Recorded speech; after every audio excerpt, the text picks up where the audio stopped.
There are 7 data points that I need you to collect, that you need you to collect in order to understand the viability of a deal. The 7 data points, there is the buy price, the sell price, all of the costs in the middle between buying and selling, the amount of profit you'll make. Then on the back of that, we need to know how much cash you need in order to be able to see this deal through. Because what we don't want to do is get into a deal that we can't see through because we don't have the cash. I don't know if you've heard this before. Sure you have. Cash flow is king. It's a statement that is used predominantly for anyone in business. And it is, I can't stress it enough, cash flow is king. If you run out of cash, if you don't have the cash flow to see the deal through, you will stumble and it will continue to cost, and then it will hurt as you can't complete the job you'd originally wanted to undertake. So cash is king. Then there's borrowing capacity. Do you have enough borrowing capacity to see this project through? And then there is timing. If you understand the relationships between these numbers, then you can more readily find profitable property deals. And what we do is we use these 7 data points to find 4 outcomes. Can I afford this deal? Is this deal profitable? Is it going to work in a time frame I want it to work or I have available to me? And what is the suburb median, the value of the area that I need to be looking in? Remember, when you're looking to do property investing, there are basically 2 approaches people adopt. Those, I'm going to call it out, those less educated, as a judgment call, will be looking for the property first and then seeing if the numbers work. I tend to think differently and want to go for those for which the numbers work first, and then go and find the area that those numbers can apply to. And how you do that is through suburb median price. And that's the approach for today. So let's go through an example. We need to do oh, I bet that hurt. Sorry about that. I dropped my microphone. We need to do an ideal deal, shape one up. How does that work? There are 7 line items that we need to consider in any add value approach. Buy costs, holding costs relative to time, add value costs. And that add value could be a renovation, could be a subdivision, could be a renovation and a subdivision. It could be a 14-story building, but they are still add value costs. How much profit you'll make out of it, what the sell costs are, and what the sell price is. This is the base model for any add value property related project. Now what I want to do is illustrate that relative to the buy price, sell price, cost, profit, cash, borrowing, and timing in order to find affordability, profitability, time frame, and suburb median values of a variety of different strategic approaches. Buy, renovate, subdivide 1 into 2, build, and sell. How does that play out and how does that model look? If you've got a buy price of 500, buy cost of 25, hold cost of 45, reno cost of 50, subdivision of 40, build cost of 235, profit 150, sell cost 30, sell price 1075. That is the base model. The numbers have worked and they continue to work time and again on that broad modeling. How does that play out? Let's get into the detail around this a little. That 1075 gets broken down into a $500,000 property plus a $575,000 property on the back. Just like the buy, subdivide, sell, buy, reno, subdivide, sell approach. What you buy the project for, small house, no.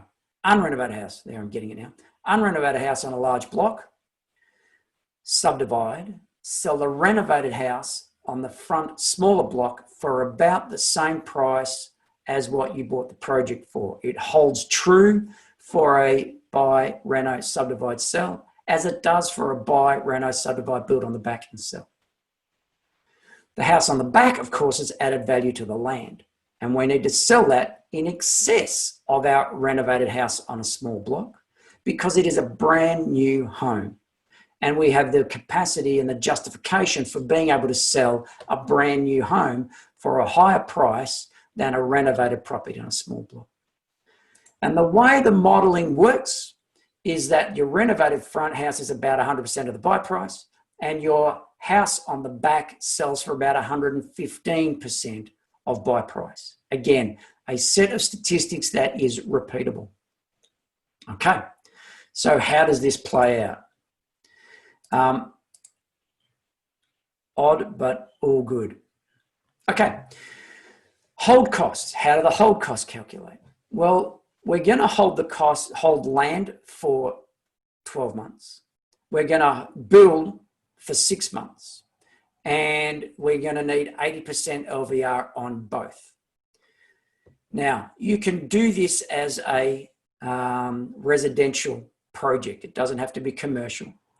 And you can do this as a construction loan for a residential to build on the back, and that's okay. And you can get up to an 80% LVR based on cost for a buy, reno, subdivide, build on the back project.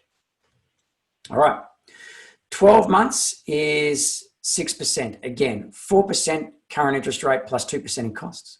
6 months for the build is 3%.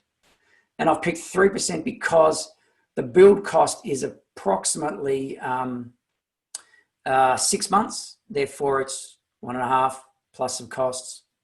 And I'm budgeting on that. Loose, acknowledged, 3%.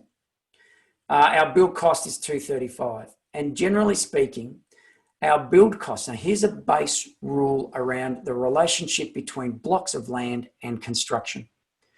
You generally want to be building a house or a dwelling on the land that is about 80 to 120% of the land value. That's a base rule. Now, obviously, it doesn't work for apartments, and country towns are obviously different as well. But in a standard city environment, you build at around 80 to 120% of the land value of the block that you're building on. And that's a relationship that will give you profitability. You don't overcapitalize doing that, and you don't sell yourself short by under producing a product that people will want. Cool. So I've simplified that a bit. Let me click on a screen. Where am I? Yep. I've simplified that a bit, and I've combined subdivision and build costs into one number and called it 275. Okay. If we break down then our costs in this process, we are buy prices 100%, 5% in buy costs, 9% in holding costs now. Question, is the 80 to 120% of land costs the initial block or the subdivided block? It's the size of the block you build on. So for example, I'm going to digress for a moment. If you're doing a 4-unit subdivision and it's $1 million block of land, then it's a $250,000 per block. $250,000 per block means something between a $200,000 and a $300,000 build cost, as an idea. Cool. So if we go for our build cost now being 275 represents 55%. Our profit, now again, think about our profit. If we've done a reno and we can get 10%, nice. If we do a reno subdivide, we get 20%, fair and reasonable because we're adding more value. But we're building now. How much more can we expect as a profit because we're building? Funnily enough, for all of the energy and effort and associated expense for building, we can still only expect an additional 10% of the buy price as profit. Okay, so under those circumstances then, we are looking at a $150,000 profit or 30% of the buy price. Sell costs will be 30%, 30,000 or 6%. And the sell price then, as we said, is 1075 or 215% more than what we buy the project for. Great. So how does this then play out for your buy, reno, subdivide, 1 to 2 build with respect to money? Let's have a look at that. Excuse me again. All right. We need 20% of the block of land is cash. We need buy costs out of pocket, 5%. Hold costs out of pocket, 9%. Reno costs out of pocket, 10%. And subdivision build costs, now here's a point of interest. Subdivision build costs are $275,000, but we are getting a loan. Now on the premise we're getting a loan and we're getting an 80% lend on that loan, 20% of the build cost is what we have to come up with in cash. 20% of 55 is 11. So we need to come up with 11% of the buy price as a cash component for the loan for construction. Now this is being recorded. Yes, it is. That's good. This is being recorded. If that is a little bit quick, I encourage you to just tip back and play that again. The essence is 20% cash for land, 20% cash for the build. The build is 55% of the land. Therefore, 11% is 25%. Oh, sorry, 11% is 20% of 55. 11% is the cash requirement for the build. Therefore, I'm going to need 11% of the buy price as cash for my build. Cool. All up, then, I need 55% of the buy price as cash, or in this instance, $275,000. I need, and notice, I need 80% of my $500,000 for borrowing capacity, but 80% also of 275, meaning I need to be able to borrow $620,000 in order to see this project through, or 124% of the buy price. And I've got 12 months to see this project through. Cool. So on the premise this model works, and it does, where do I go to find one of these properties? Where do I go to find to look to find one? And the answer is you're looking in a median price suburb of around $500,000. You're looking for something where a dilapidated, unrenovated, old house on a large block can be purchased for about median price, where you sell a renovated, small block property for $500,000, the same as your project price and the same as the median price. And you sell the brand new house on the back at just above median price at around about 115% of median price. And if you can do that, you will make $150,000 of profit in 12 months' time. Is that exciting? It is. All right. So now let's break that down into our 4 outcomes. How are we going for time? Yep. 4 outcomes. Affordability. So again, we've talked about a $500,000 project. Why don't we choose any number? Again, whether it's 400, 500, 600, 700, 800, a million, how does it work out? You need 55% of the buy price in cash. If you can't afford 55% in cash, then you've got to choose a different deal or get a money partner.